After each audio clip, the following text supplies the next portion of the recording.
Lives tragically taken a week ago. The tragedy has once again sparked a nationwide debate over gun laws and the Second Amendment. Joining us now for more is Texas Congressman, Air Force veteran, and member of the House Armed Services and Oversight Committees, Pat Fallon. Congressman, good morning to you. Great to have you back on.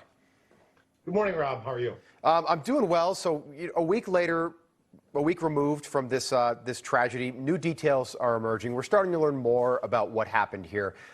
Funerals are going to be happening all this week. And today, several senators are going to meet via Zoom to talk about a possible framework for a new bill that would address things like red flag laws, background checks, and mental health. Do you think something like this could actually pick up bipartisan support? You know, Rob, I've been hearing a lot of politicians, particularly on the left, say that they need to do something. We need to do something. No, we need to do something that is effective. And the way to reduce these kinds of crimes, of course, we want to eliminate them altogether, and to make Americans safer, particularly our children, is to look at a few different things. First of all, we clearly have a deficit, an erosion, if you will, of the family unit and faith in this country. And the folks that commit these crimes, these monsters, are almost always loners. And it coincides with the rise of what I call anti-social media. So to brass tacks to your question, we need to harden schools, particularly elementary schools. And the best security is tiered security. We need one point of entry. And then even then, they're only in the office, and then they don't get buzzed into the actual school until they're identified and cleared. Secondly, we need school marshals. In Texas, we have a program. I sponsored it and supported it when I was in the Texas legislature, but only about 6% of the ISDs participate. So we need to free up with new legislation in Texas, and hopefully the other states will follow, to allow teachers to take the training to become school marshals on their own volition. They don't need their ISD to approve it. They just need to inform them. And it seems like there's some bipartisan support even for something like that, because it's at least doing something. That is a first step. This is a massive, massive issue. There's no magic bullet, pun intended, not intended, but there's no magic bullet solution to this. Lee Zeldin, your colleague, who's running for the Republican nomination for governor in New York, said that every school in the state of New York should have one, maybe two armed security guards. Some schools don't have that right now, particularly schools with little kids. You'll typically see it in places like high schools. As we learn more about this shooting, what do you make of reports that the Uvalde Police Department didn't do more? They waited 78 minutes before this situation was brought to a resolution. And it wasn't a member of the Uvalde Police Department that ultimately took out the shooter. It was a member of the Border Patrol. What do you make of that?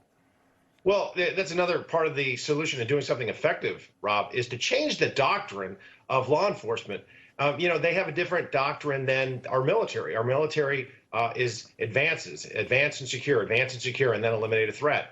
Whereas the police doctrine has been, because, over time, over the last 100 years, these shootings didn't happen when we were kids. And certainly not to the frequency that they do. So what we need to do is change the police doctrine, where if there's a threat to a school, you advance and eliminate the threat. Furthermore, by the way, Rob, I was on a city council 13 years ago. Right. And back then, our city, and it worked with the school district, and the entire, every school was wired, where we had on camera every classroom, every hallway, every inch of the school. And that really helps. And there was a command center as well, a mobile one and a stationary one, where if there was ever a threat like this, they would know exactly where the threat was.